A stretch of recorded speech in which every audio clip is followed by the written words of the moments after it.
Es un honor y una inmensa alegría para mí compartir este momento, haber recibido la invitación del Rab Ale Abruj para compartir un shiur en esta hora de la tarde de Yom Kippur.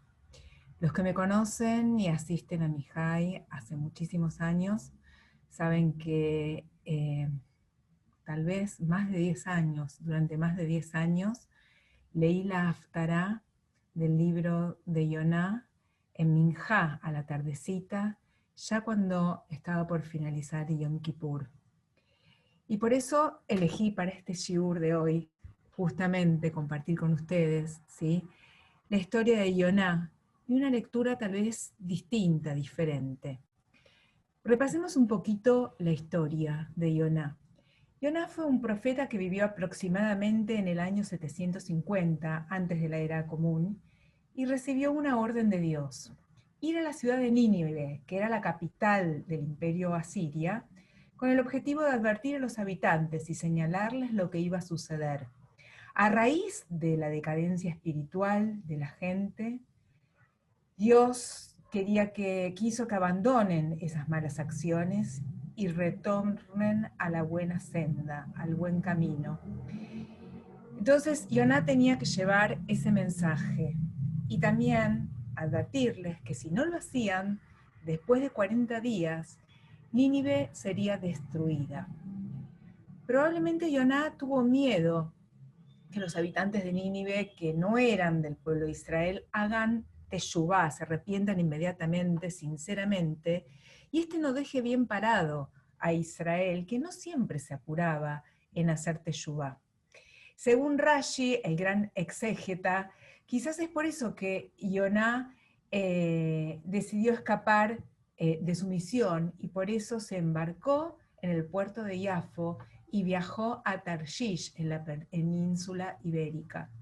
Entonces Dios le envió señales. Primero, una tempestad que puso en peligro la embarcación en la que Yoná se encontraba. Entonces Yoná entendió que esto ocurría por él y les propuso a los marineros que lo arrojen al mar.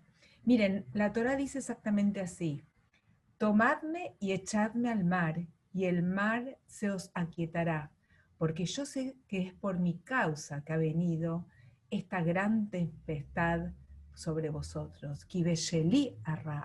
Por mí es esto malo que está ocurriendo. Y así ocurrió. Cuando lo arrojaron, el mar se calmó enseguida.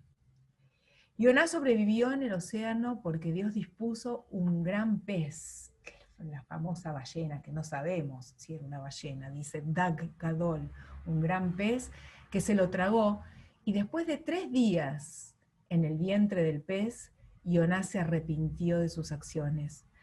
Cuenta ahí el texto, el Tanaj, que Yoná rezó desde lo más profundo de su corazón, y Dios aceptó su plegaria, su tfilá, ordenando entonces al pez arrojar a Yoná a la tierra. Entonces Yoná entendió que si Dios le da al ser humano una misión, tiene que realizarla y no tiene sentido huir. Dios le ordenó entonces por segunda vez ir a Nínive y advertir a los habitantes de allí, de la ciudad, para que hagan teshuvá, para que se arrepientan de sus acciones, para que retornen al camino del bien. Obviamente esta vez, la segunda, Yoná realizó el pedido de Dios, se dio cuenta por fin que no podía escaparse. Claramente sabemos que Dios no aprobó que Yoná no responda a su orden y por eso envió esa seará, esa tormenta. La pregunta quizás es, ¿por qué no se lo dijo directamente y le envió una señal? Vemos entonces que Dios no suele enviar los mensajes directamente en la vida. Muchas veces hay caracteres que debemos descifrar, entender, interpretar, porque este es el modo en que se nos da la posibilidad a nosotros de poder elegir. Y yo creo que a nosotros nos pasa muchas veces que sentimos ese temor, como Yoná, cuando las cosas se ponen mal, y tendemos a pensar, como él también, que Dios nos abandonó. A veces también somos tan estrictos como Yoná y no soportamos la benevolencia divina, que Dios sí es capaz y nos enseña a perdonar. ¿Saben qué hizo Yoná después de que los habitantes de Nínive se arrepintieron, hicieron ayuno y fueron perdonados? Rezó a Dios y le dijo: yo sabía que tú eres misericordioso, clemente, tardo en la ira, magnánimo en la misericordia y que te arrepientes. No traes el mal. Ahora pues, Adonai, quítame la vida. Te ruego, pues mejor me es la muerte que la vida. Eso dice en el texto, ese es el versículo. Jonás sintió que no valía la pena vivir en un mundo en el que el transgresor no es castigado, pero tampoco creía que los seres humanos puedan aprender la lección y transformarse en buenos, sin castigos. ¿Por qué no pensar en esa opción? La soberbia y el ego tremendo que tenía Yoná no le permitió, no pudo soportar, digamos, ser considerado un profeta falso, mentiroso, porque después de todo, con ese arrepentimiento de la gente de Nínive, su profecía, su nebuá, no se cumpliría, porque Dios no iba a destruirlos si se arrepintieron. Y aparentemente, a los ojos de los demás, Yoná iba a parecer como no exitoso. ¿Cuántas veces nos pasa eso? Muchas veces nosotros somos como Yoná, porque en lugar de fortalecer nuestra fe y esperanza, nos entristecemos, nos volvemos escépticos y desconfiados. Nuestros maestros traen varias razones para explicar la elección de Yoná para la lectura de Yom Kippur. Y esto es lo nuevo que quiero traer este año. No lo consideran un relato inocente, sino que es un relato transmisor de mensajes e ideas. Los temas de siempre son la teshuvá de los habitantes de Nínive, que realmente se arrepintieron, el perdón de Dios al ver un cambio en las acciones de la gente. Que pensemos nosotros, como dije hace unos instantes, cuán exigentes somos a veces con los demás y si somos capaces de sentir empatía hacia nuestro prójimo. El libro de Yoná también nos recuerda que todos los seres humanos, todos, no solamente el pueblo de Israel, somos criaturas de Dios y Dios es misericordioso con todos. Todos tenemos debilidades y todos necesitamos de esa compasión y ese perdón.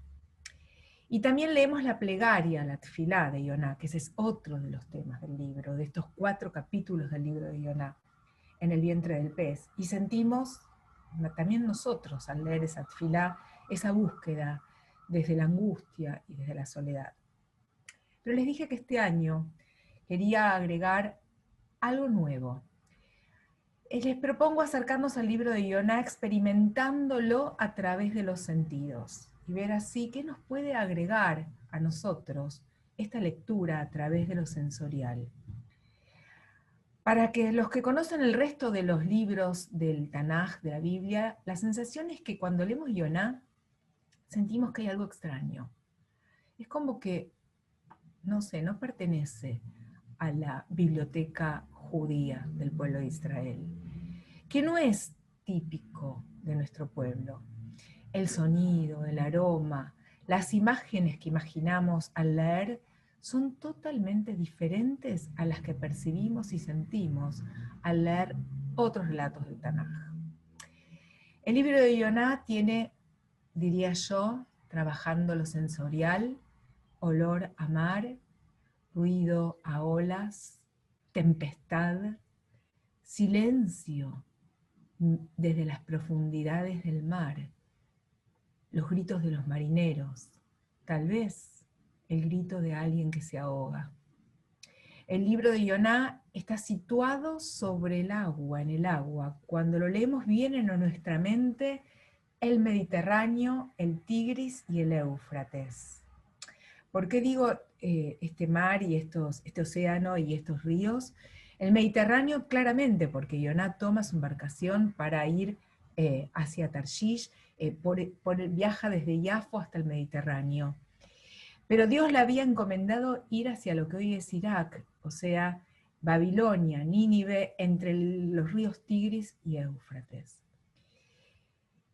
Y mirando un poco todo este panorama, imaginando esta big picture, podemos decir y hasta sentir ese sabor, ese aroma a pescado. Recuerden, como les decía, que salió del puerto de Yafo, y seguro que ahí comían en algún lindo boliche pescado, y después en el barco se lo traga un pez. Y algunos hasta dicen que la palabra Nínive, donde llegó Jonah finalmente, nada que ver con el Mediterráneo, como les decía, entre el Tigris y el Éufrates, la palabra se explica como la del pez, casa del pez. La verdad que salvo los comienzos de Bereshit, del Génesis, con la creación del mundo donde hay agua, algunos Teilim, algunos salmos, o Shirat Hayam, el cántico del mar que cantamos todas las mañanas, que es el cruce del Mar Rojo, uno que otro lugar del Tanaj, el lugar típico de la Biblia no es el agua, es el desierto. Es el lugar donde fue entregada la Torá, o la zona montañosa como el monte Moriah, donde Abraham estuvo dispuesto a atar a Isaac en el altar para ofrecerlo como sacrificio, y donde más tarde se construyó el Beit HaMikdash, el gran templo de Jerusalén. Allí todo transcurre entre tierras montañosas, áridas.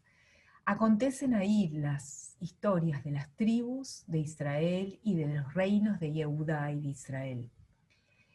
Y Yonah transcurre en tierras extrañas y lejanas, y por eso la experiencia sensorial es tan distinta al espíritu general del Tanaj. Uno se pregunta qué relación tiene este texto, este de Yonah, con Yom Kippur. ¿Por qué la elección de una población no judía como protagonistas centrales en el día más sagrado del año? ¿Por qué no elegimos otra teshuvá? Hay otras teshuvot, otros arrepentimientos y otros tikkunim, otras correcciones dentro de la Biblia misma. Repito, ¿por qué este texto? Este texto donde la población no judía, que no pertenece al pueblo de Israel, son los protagonistas centrales en este día más sagrado del año. ¿Qué tienen que ver esto con nuestros textos de Abraham, el relato de la creación del mundo de Bereshit, el evento de Mahamad Ar-Sinai donde fue entregada la Torá, o los acontecimientos del desierto, el Mishkan, el santuario, o los textos del Levítico, del libro de Baikra, conocido como Torat Kohanim, la Torá de los sacerdotes? El libro de Yonah es sin duda un texto universal que nos dice que el error, el castigo, el arrepentimiento y el perdón son asuntos de todos los seres humanos, y que Dios es Dios de todos los seres humanos, a pesar del pacto, o incluyendo el pacto con nuestro pueblo, el pueblo de Israel. Y es interesante que al traerlo al Beit HaKnesset como lectura, al Beit HaKnesset hoy en nuestro propio hogar, ¿no es cierto?, que hemos transformado nuestras casas en pequeños santuarios, al traer este texto como lectura en las Tfilot de Yamim Noraim como cierre al final, nos trae también la experiencia de lo extraño. Respiramos el olor y escuchamos los ruidos dentro de nuestro templo, dentro de nuestro corazón, hoy nuestras casas, y durante la lectura traemos lo universal a nosotros. Yonah fue enviado a predicar al enemigo, a Nínive, la capital asiria, que después más tarde conquista el reino de Israel. Y se fue a Yafo, y en el puerto de Yafo era el puerto de los filisteos, otro pueblo enemigo de Israel, se acerca a los enemigos. Y junto con él, con Yonah, nosotros lo hacemos en Minjá, en esta tarde de Yom Kippur, cada tarde de Yom Kippurim. Y si Yom Kippur tiene que ver con el pueblo de Israel y Dios, ¿para qué traer extraños y extranjeros a nuestra tefilá? Brian, en su drayá de Rosh Hashanah, mencionó los muros que construimos en nuestra vida, que tienen su origen en el comienzo de la historia.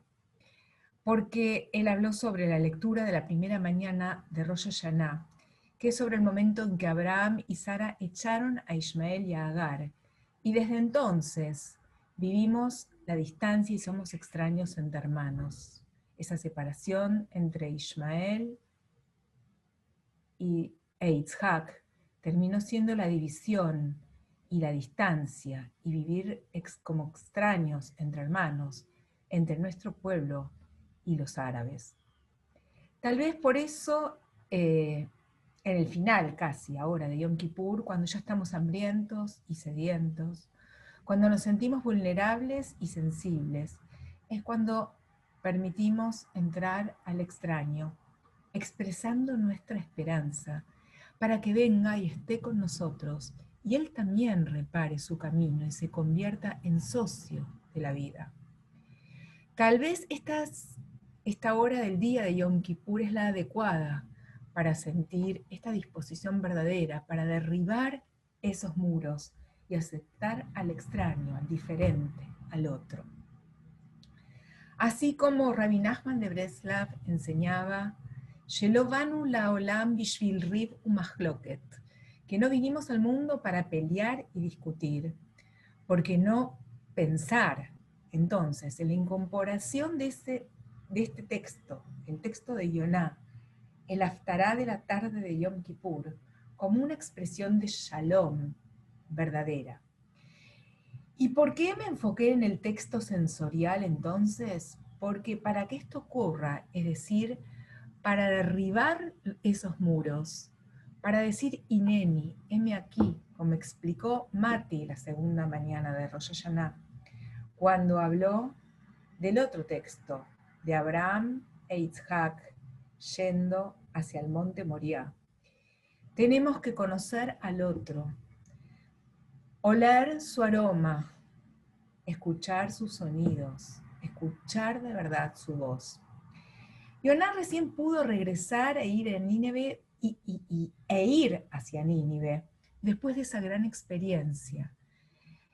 En un barco extraño, con marineros que no conocía, con el olor a mar, con el sonido y el temor y furor de la tormenta, y el sabor a pescado. Como diríamos en Ibrit, toda una javayá, toda una experiencia. Nosotros hemos vivido un año tremendamente distinto, inimaginable, con mucho temor, enfermedad, pérdidas irreparables. Y sin embargo, hemos aprendido tantas cosas y también vimos cómo algunos muros han comenzado a tambalear.